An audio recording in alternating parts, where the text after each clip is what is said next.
अस्सलाम वालेकुम, news alert से मैं हूं वजाहत अली ज़फ़र। ये छोटी सी रबाशा जो आपको अभी नज़र आ रही है, ये छोटी तो है लेकिन इसका कारनामा आप सुनेंगे तो हैरान परेशान हो जाएंगे। गुजरांवाला बोर्ड में 2,25,000 स्टूडेंट्स में इनकी है तीसरी पोजीशन। साइंस ग्रुप की बात की जाए तो उसमें इनकी सेकंड पोजीशन बनती है, और अगर गुजरात डिवीजन की बात करें तो पहली पोजीशन रबाशा अशरफ की बनती है। ये जना पब्लिक स्कूल एंड कॉलेज की स्टूडेंट हैं, और हैरानगी की बात यह है कि इस स्कूल का जो रिजल्ट आया है 2025 का, उसमें 123 बच्चों ने A+ ग्रेड लिए हैं, और उन्हीं में ये एक रबाशा अशरफ हैं जिसने हर चीज फतह कर दी। इन्होंने 1200 में से 1185 नंबर हासिल किए हैं, और मैं अगर बताऊं तो इतने में मेरे जैसे 3 बच्चे पास हो जाते हैं जितने इन्होंने नंबर ले लिए हैं।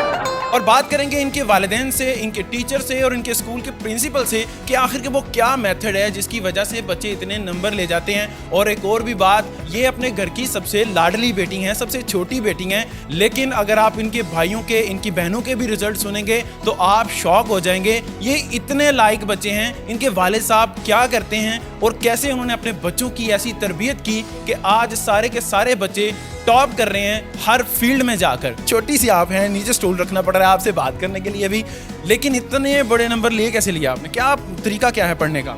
सबसे पहले तो मैं अल्लाह ताला का शुक्र अदा करूँगी ना, उसने मुझे इतने ज़्यादा मार्क्स दिए। मेरे पेरेंट्स, मेरे टीचर्स, उन्होंने मुझे बहुत ज़्यादा सपोर्ट किया, कभी बर्डनाइज नहीं किया और बहुत ज़्यादा डेडिकेशन के साथ पढ़ाया। उसके बाद मेरी मेहनत आती है जिसका अल्लाह ताला ने मुझे फल दिया।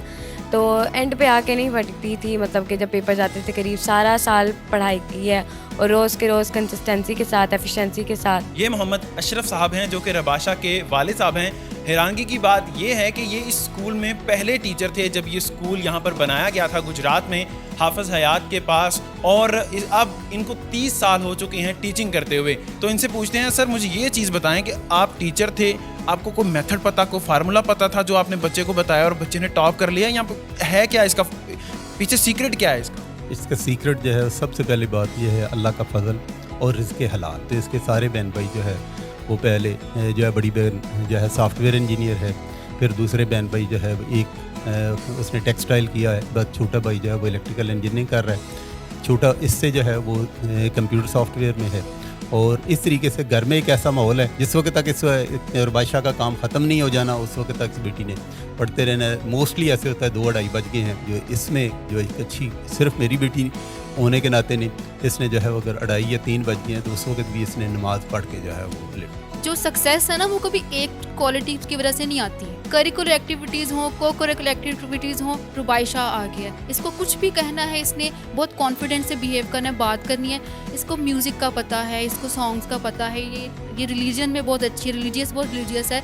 ये अपनी हर चीज़ को, फन फेयर्स हैं, ट्रिप्स वगैरह, ये खूब इंजॉय करती थी। ये बुक वॉर्म नहीं थी, किताबी कीड़ा नहीं थी। और जिसकी सबसे अच्छी मुझे बात लगती थी कि जब भी मैं जाती थी क्लास में तो जो नेक्स्ट टीचर आ रही होती थी क्लास में, क्या हो रहा है, रुबाइशा क्वेश्चन पूछ रही है। ये इतनी इंक्विजिटिव थी। और दूसरी बात ये कि हम हमेशा से सुनते हैं बाद नसीब होता है। जिन्ना पब्लिक स्कूल एंड कॉलेज ये सिंस 1997 ये सर्विसेज दे रहा है। यहाँ पर बच्चों की होलिस्टिक डेवलपमेंट पे पूरा फोकस किया जाता है, बच्चों के एनालिटिकल स्किल्स को बढ़ाया जाता है। रोट लर्निंग पे हम बिलीव नहीं करते। हम समझते हैं कि बच्चे के स्किल्स डेवलप किए जाएं ताकि पेपर में कुछ भी आ जाए। ऐसा ना हो कि ये याद किया था, ये नहीं आया तो मैं फेल हो गया या कम नंबर आ गया। नो, बच्चे के स्किल्स डेवलप किए जाएं, एनालिटिकल स्किल्स, क्रिटिकल स्किल्स। वो बच्चा कोई भी चैलेंज हो उसको कूप अप करे, और जिस बच्चे ने यही किया है। हम हर साल रिजल्ट्स प्रोड्यूस करते हैं। A+ एज में हमारे मेजॉरिटी बच्चे होते हैं। इस साल भी हैं 123 बच्चे हमारे A+ ए के अंदर हैं। नहीं, अकेडमी नहीं जाती थी। इस बात की मुझे अलग खुशी है कि मैंने हुटी पढ़ के जो है अल्हम्दुलिल्लाह इतने मार्क्स स्कोर किए। मेरे टीचर्स ने मुझे जितना पढ़ाया, वो जो मुझे नोट्स वगैरह प्रोवाइड करते थे उसी से मैं पढ़ती थी। मेरे प्रिंसिपल सर ने मुझे बहुत ज़्यादा सपोर्ट किया। मेरे पेरेंट्स, जब मैं पढ़ने बैठती थी ना, मेरे से कोई काम नहीं करवाते थे। ज़्यादातर कोशिश होती थी कि ये पढ़ लिया तो इसे बस पढ़ने दो आराम से। तो इस तरह की एकेडमी वगैरह नहीं मैंने की थी जो कि इसने कभी ट्यूशन नहीं पढ़ी, और हमारे अक्सर बच्चे ट्यूशन नहीं पढ़ते। जो स्कूल में टीचर्स जितना काम करवाते हैं, अगर बच्चा उसको घर में, पेरेंट्स सिर्फ ये इंश्योर कर लें कि बच्चा घर में आकर उसको रिवाइज कर रहे हैं, उसको उस पर काम कर रहे हैं, बस इतना कर लें तो दे कैन मेक मिरेकल्स। वो मौजज़े दिखा सकते हैं जैसे इस बच्ची ने दिखाया। तो while being from a very humble background, she has secured this position. अच्छा, रुबाशा का एक और टैलेंट भी है कि ये सिर्फ मार्क्स अच्छे नहीं लाती, ये तिलावत अच्छी करती हैं, ये खतीब अच्छी हैं, उसके बाद ये नात बहुत खूबसूरती से पढ़ती हैं। इदस्समाउ